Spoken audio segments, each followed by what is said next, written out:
इसे मारना नहीं चाहिए, इसे जड़ से खत्म कर देना चाहिए। तो इस शब्द का आप समर्थन कर रहे हैं, विरोध कर रहे हैं? विरोध क्यों करे, गलत इसमें क्या है? जो बोले हैं कि जो सनातन धर्म है देश के कहते हैं, जब वोट के समय आता है, चुनाव आता है, तो आप कहते हैं बाबा साहब के फोटो तस्वीर आगे करके आप लोगों से वोट लेना शुरू कर देते हैं। मंच पर से बड़ा बड़ा भाषण देते हैं कि हम दलितों का हित ऐसी है, हम बनाने का तो दूर की बात है। पहले एक गांव भी, हिंदू गांव भी एक बनाकर दिखा दे, उसमें विश्वास लोग करके दिखा दे कि नहीं हिंदू ये गांव है जहाँ की सबको समान अधिकार दिया जाता है। दलित के हित ऐसी है। आज दलितों का ही लगातार हत्या हो रहा है, आपके ज़िले में पटना में भी लगातार हत्या हो रहा है। सबसे अगर डाटा निकाला जाए तो सबसे ज़्यादा पटना में ही, जहाँ कुर्सी पर बैठते हैं उसी पटना के अंदर। और आप लोग देख रहे हैं दिव्य न्यूज।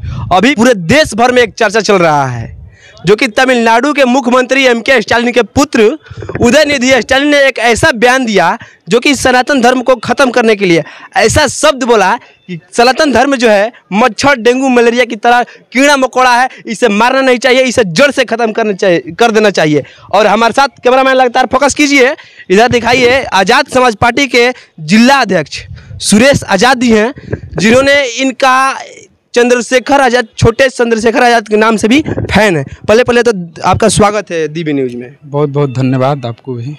भैया आप पहले कैसे हैं? बहुत मस्त है भाई, आप बताइए। जिस तरह पूरे भारत में एक भोंडर चल रहा है, एक बहुत बड़ा विवाद चल रहा है। उदयनिधि जो कि मुख्यमंत्री, तमिलनाडु के मुख्यमंत्री के एम.के. स्टालिन के पुत्र हैं, उदयनिधि, जो कि एक बयान देते हैं कि सनातन धर्म कीड़े मकोड़े की तरह है, ये डेंगू मलेरिया की तरह है, इसे मारना नहीं चाहिए, इसे जड़ से खत्म कर देना चाहिए। तो इस शब्द का आप समर्थन कर रहे हैं, विरोध कर रहे हैं? विरोध क्यों करे, गलत इसमें क्या है? जो बोले हैं कि जो सनातन धर्म है वो डेंगू, मलेरिया और जिस तरह कोरोना की बीमारी से भी बहुत ज़्यादा खतरनाक बीमारी है, यह है, बिल्कुल सही है। हाँ, कैसे आप ये बताइए कि आप कहते हैं कि मैं हिंदू हूँ, हमको भी कहते हैं कि हम हिंदू हैं, लेकिन हिंदू में आप जाति के नाम पर शोषण करते हैं। एक हिंदू को ही आप पानी छूने तक नहीं देते हैं, पानी छूता है तो पानी अशुद्ध होता है, खाना छूता है खाना अशुद्ध होता है, आपके सामने बराबर बैठ जाता है तो आपका कुर्सी भी अशुद्ध हो जाता है। तो फिर कैसे ये धर्म, कैसे हम हिंदू हो गए, ये बताइए? कैसे इसमें बराबर है, कैसे ये अच्छा कैसे हो गया? देखिए, पहले तो आप सनातन धर्म का विरोध कर रहे हैं, अभी बीजेपी के सभी नेता बोल रहे हैं कि उदयनिधि स्टालिन पर एनएसए लगाया जाएगा, कहीं आप पर बिना एनएसए लगा दिया? देखिए, बिल्कुल मत देखिए, जो सही है उसको सही कहा जाएगा, जो गलत है उसको गलत कहा जाएगा, क्योंकि इसलिए वो इसका विरोध किया जा रहा है कि ऐसे चीज़ का जो नफरत फैलाने का काम करता है उसको ख़त्म कर देना चाहिए, हमेशा के लिए ख़त्म कर देना चाहिए। ऐसे चीज़ लाना चाहिए, ऐसे धर्म लाना चाहिए कि जहाँ भाईचारा बना रहे, जहाँ इंसान को इंसान समझा जाए, वैसे धर्म को मानना चाहिए और वैसे धर्म लाना चाहिए। ना कि ऐसे धर्म का आप समर्थन कीजिए, ऐसे धर्म का बढ़ावा दीजिए कि एक इंसान को इंसान नहीं समझता है, वैसे धर्म को धर्म नहीं कर मानना चाहिए। मेरे जैसे लोग को भी वैसे धर्म को, जो धर्म आपको नीच समझता है, छुआछूत करता है, वैसे धर्म को लात मार देनी चाहिए। आप बिल्कुल, मैं उनके समर्थन में हूँ। माननीय डॉक्टर बाबा साहब अम्बेडकर का जो लिखा संविधान है, उन पर भी बीजेपी के कुछ ऐसे नेता हैं और मोदी जी के आर्थिक सलाहकार, हमारे भारत के प्रधानमंत्री के आर्थिक सलाहकार विवेक देबरे, उन्होंने एक दिन पहले द मैगजीन पेपर के जरिए उन्होंने एक बयान दिया कि संविधान पुराना हो गया है, संविधान को 2050 तक जाते जाते नया संविधान की ज़रूरत है। हाँ, तो हम उनसे भी बता देना चाहते हैं कि बोले कि संविधान पुराना हो गया है, तो उनके बाबूजी भी पुराना हो गए हैं, बाबूजी को भी बदल दे बाबूजी को, बाबूजी पुराना हो गए हैं, क्या बाबूजी को अपना बदल देंगे? लेकिन याद रहे, बीजेपी और आरएसएस के लोगों को संविधान पर आँच आई तो भीमा कोरेगांव दोहरिया देंगे। याद रहे, जिनके दिमाग में ये गुंडागर्दी बैठ गया है कि हम सरकार बनाएंगे तो संविधान को बदल देंगे, आरक्षण बदल देंगे, याद रहे इतिहास नहीं भूगोल बदल देंगे, भूगोल। अच्छा, जिस तरह पूरे भारत का जो वो लोग बोलते हैं हिंदू राष्ट्र बना देंगे, हिंदू राष्ट्र बना देंगे, या किस तरह लग रहा है कि देश हमारा जो है धर्मनिरपेक्ष देश भारत, इसको हिंदू राष्ट्र बना देंगे बीजेपी वाले? देखिए, हिंदू राष्ट्र बनाने का तो दूर की बात है, पहले एक गांव भी, हिंदू गांव भी एक बनाकर दिखा दे, उसमें विश्वास लोग करके दिखा दे कि नहीं हिंदू ये गांव है जहाँ की सबको समान अधिकार दिया जाता है, किसी को जाति नहीं समझा जाता है। जो उस लेवल है, कोई जात कोई भी हो, अगर उस लेवल है तो अपना बेटी बहन का रोटी बेटी का रिश्ता जोड़े, हम समझ जाएंगे कि नहीं ये गांव नहीं अब हिंदू राष्ट्र बन जाएगा। पहले गांव बना कर दिखा दे, साबित कर दे, उसके बाद बनाते रहे। अभी 2024 का लोकसभा चुनाव होने वाला है, उसमें कई पार्टियां एकत्रित होकर के इंडिया गठबंधन बनाया गया है और बीजेपी को टक्कर देने वाली है। तो क्या आपको लगता है कि इंडिया जो गठबंधन बना है जीत पाएगी, अपना जो हासिल मुकाम कर पाएगी? देखिए, जो एनडीए है और जो नया गठबंधन बना है इंडिया, ये दोनों संविधान विरोधी पार्टी है, दलित विरोधी पार्टी है। अगर संविधान विरोधी नहीं रहती तो जो एनडीए में जो लोग हैं संविधान का सरेआम विरोध किया जा रहा है, क्यों मुंह चुप करके क्यों बैठे हो नालायक की तरह। और ये जो बिहार के मुख्यमंत्री है नीतीश कुमार जी, कहते हैं कि हम दलितों का सरकार है। आप ही का राज्य में लगातार पर डे 6 से 7 बहनों का रेप होता है, भाइयों का हत्या होता है आप ही का राज्य में। आप कैसे कहते हैं कि हम दलित के ही तैसी है? आप दलितों का ही लगातार हत्या हो रहा है, आपके ज़िले में पटना में भी लगातार हत्या हो रहा है। सबसे अगर डाटा निकाला जाए तो सबसे ज़्यादा पटना में ही, जहाँ कुर्सी पर बैठते हैं उसी पटना के अंदर ही सबसे ज़्यादा क्राइम होता है, हत्या होता है, मर्डर होता है, डकैती होता है, छिनौती होता है, यहाँ तक कि रेप होता है। आप कैसे कहते हैं कि हम दलित के हितैषी है? मैं नहीं मानता हूँ और वैसे लोग मैं विरोध करता हूँ। और पूरे बहुजन समाज के लोग जो समझते हैं, जो बाबा साहब को मानते हैं, वे सब लोग इन एनडीए और इंडिया का हम लोग विरोध करते हैं। हम लोग इनके समर्थन में नहीं है।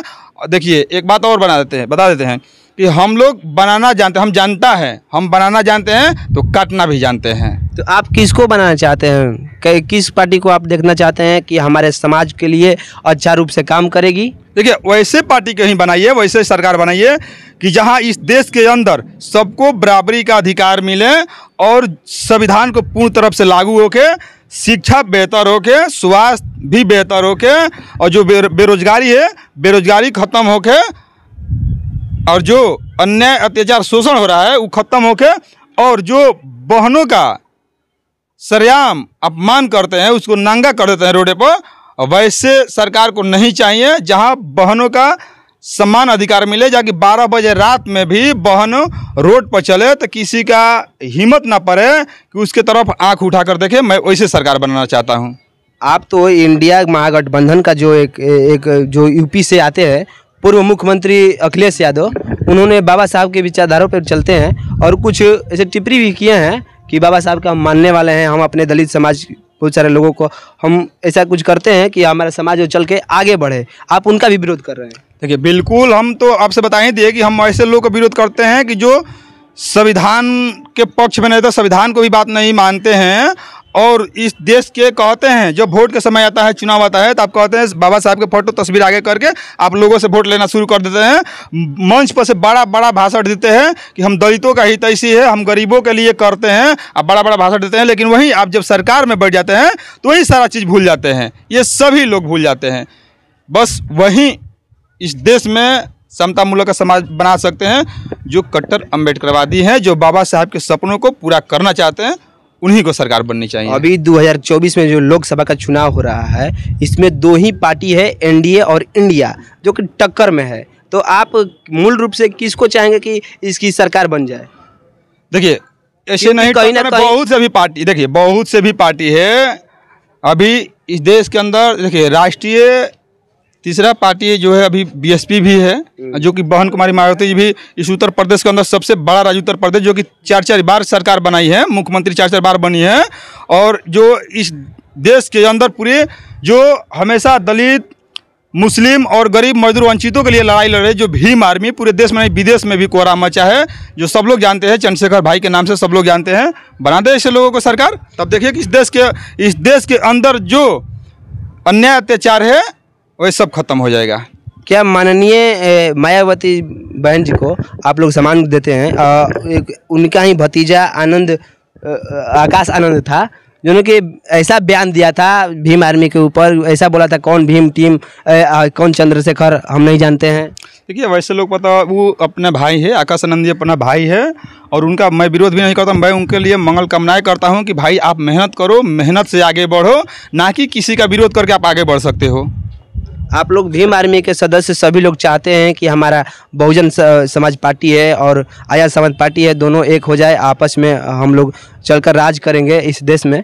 लेकिन क्या लग रहा है कि जो देश है, कभी देश में बीजेपी के आरएसएस के लोग हैं, बार बार हिंदू मुस्लिम करके लड़ा रहे हैं, कभी दलितों पर शोषण कर रहे हैं, तो क्या लग रहा है मतलब कि आपस में एकजुट ना होने के कारण क्या है? देखिए, ये आपस में थोड़ा बहुत जो आपसी जो विवाद है उसको ख़त्म करके जब तक हम एक मंच पर नहीं आएंगे तब तक से ये संविधान विरोधी लोग, दलित विरोधी को हम नहीं हरा सकते हैं। तभी हरा सकते हैं जब हमने आपसी विवाद को ख़त्म करके मिटाकर एक मंच पर आ जाएंगे। मेरा तो हमेशा से भी ये प्रयास रहा है कि जो आपसी विवाद है हम लोग सबको ख़त्म करके एक मंच पर आए। जो बाबा साहब के सपना था, जो मनोहर काशीराम के सपना था, उसको पूरा किया जाए। आपने इतना बिहार के बक्सर जिला में आपने कार्य किया कि आप छोटे चंद्रशेखर आज़ाद के नाम से भी फेमस हैं। देखिए, बिल्कुल जिस तरह से मेरे अंदर आया कि नहीं, अपने अगर हम नहीं लड़ेंगे तो फिर कौन लड़ेगा। जिस तरह से चंद्रशेखर भाई ने पूरे देश में अपने समाज के लिए आवाज़ उठा रहे, पूरी बहुजन समाज के लिए आवाज़ उठा रहे हैं, तो फिर मैं क्यों नहीं आवाज़ उठाऊँ, गलत का विरोध क्यों नहीं करूँ। लोग दबा रहे, सता रहे हैं, वैसे लोग का मैं क्यों ना साथ दूँ। तो हमने घर से बाहर निकले और पूरी ईमानदारी से 2021 में अप्रैल में निकले घर से, आज तक इतना काम किए ईमानदारी से, मेहनत से, क्योंकि आज पहचान मुझे मिला और लोग मुझे बहुत प्यार दुलार दे रहे हैं। मैं सबको, सभी साथियों को बहुत बहुत धन्यवाद, आभार व्यक्त करता हूँ। अच्छा, आने वाले समय में कब तक लग रहा है कि भाई चंद्रशेखर आज़ाद को प्रधानमंत्री देखा जाएगा? बहुत जल्द आप देख लीजिए कि 2024 में 6 से 7 वर्ष हुआ संगठन को बनाना। 6-7 वर्ष में अपने दम पर पूरी देश विदेश में कोहराम मच गया है भीम आर्मी के नाम से। और पार्टी को 2020 में पार्टी बनी, आज पूरे देश में आज़ाद समाज पार्टी का झंडा लहरा रहा है। बहुत जल्द हम लोग सरकार बनाएंगे। 2024 में भी चर्चा हो रहा है कि इनको प्रधानमंत्री बनाया जाएगा। बिल्कुल वो हम लोग तो है कि एक बार भी लोग बनाकर दिखा दे। जैसे ये अनपढ़ लोग बनाते, जो चाय बेचने वाला को सरकार प्रधानमंत्री बना देते हैं, तो चाय बेचते हुए तो देश भी बेच दिए, वैसे लोग को बनाए। चंद्रशेखर भाई जैसे लोगों को बनाए, बहन मायावती जैसे लोग बनाओ प्रधानमंत्री, तब देखो कि इस देश के अंदर जो गुंडागर्दी हो रहा है, जो संविधान का विरोध कर रहे हैं, वैसे लोग देश छोड़कर विदेश में भाग जाएंगे।